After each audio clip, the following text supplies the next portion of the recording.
Турнирът аматьори срещат професионалисти, който започна в София вчера, навлезе в своята решителна фаза.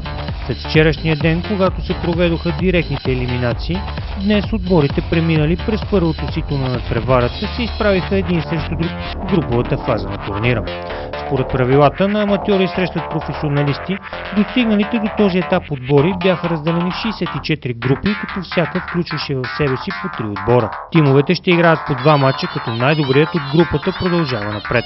За победа отборите получават по 3 точки, а за равенство по 1. При равенство в точките се гледат мачовете между двата отбора, по-добрата голова разлика и показаните картони. В случай, че всички показатели са еднакви, се тегли жребий. Както и до този момент във всички изминали кръгове от турнира, съдиите и делегатите по време на цялата инициатива са осигурени от Българският футболен съюз, който е и официален партньор на аматьори срещат професионалисти. Крайният победител в софийското издание на турнира ще бъде определен утре.